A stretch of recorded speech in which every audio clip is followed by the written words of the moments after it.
This is Gerardo Del Real with Resource Stock Digest. Joining me today is the CEO of Latitude Uranium, Mr. John Jentz. John, it's great to have you back on. The last time we spoke, we talked about the name change, we talked about the district scale land packages, and we talked about what an exciting time the second half of 2023 was going to be for the company.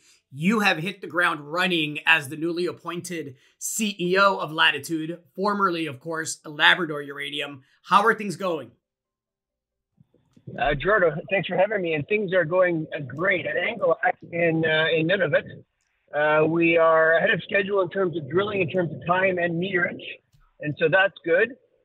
We should have some results out maybe second week in August or a couple of weeks from now, so people can see what we've been doing. But we should probably be done by that time. A good chunk of our 5,000 to 6,000 meters, probably 4,500 meters of that. So ahead of schedule that way. Logistics are good. It looks like our thesis on the ground is proving out. So everything is great in Nunavut. Well, I mentioned the name change and I mentioned the district scale land packages. For those that may be new to the Latitude Uranium story, I think there's an opportunity. There was there is, I should say, a sector-wide uranium consolidation that led to all of the equities, right? Whether it was producers or the juniors, the explorers, to pull back pretty considerably. And, you know, the summer doldrums coinciding with that didn't do any favors for share prices. I think there's a pretty compelling opportunity in Latitude. For those that aren't familiar with the company, can you please outline for us the targets that you're drilling right now and what it is that you're looking for? I caught the nugget there that you mentioned that it's going how you wanted it to go. So I'm assuming you're at the very least seeing the right kind of rocks. But what targets are you drilling right now?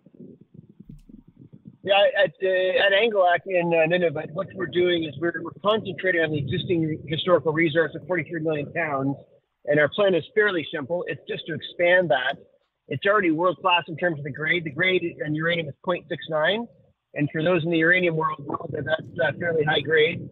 Not quite like the Athabasca, but the global uranium grade is 0.1, 0.15 or so, depending on who you include, who you don't include.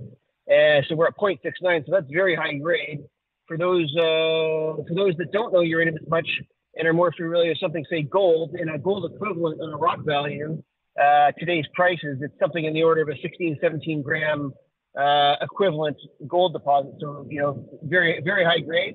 And our shareholders, although the market has been challenging, as you point out, say stick with it.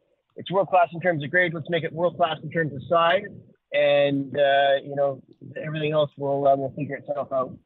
Excellent. Excellent. You have quite a few targets. I know that prioritizing those targets has had to be, on one hand, fun, but on the other side, challenging. How have you gone about prioritizing the targets that you're drilling now? Well, we've got a list of about 25 at any one time.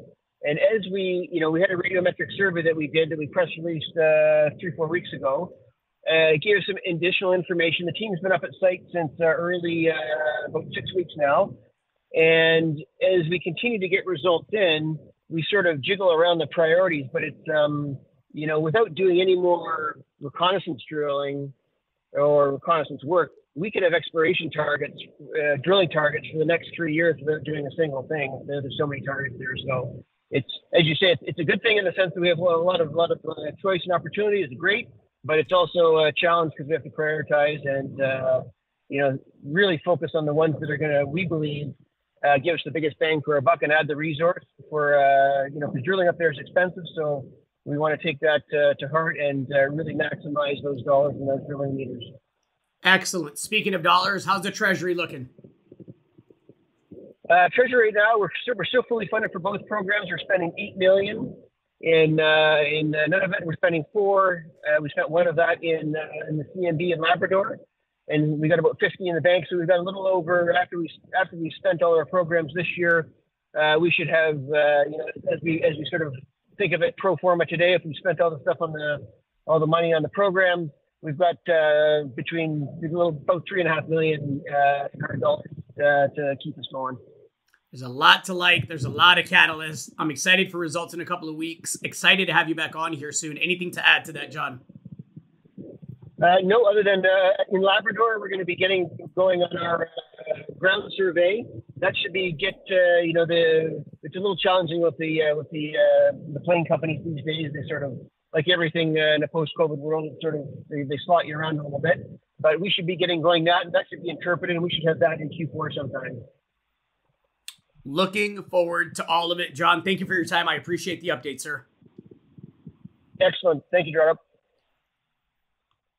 Hey everybody, Gerardo Del Real here. If you're enjoying the content that you just saw, you can let us know in 3 simple steps. Hit the like button, hit the subscribe button, and please share across your network and on social media. Take care, everybody.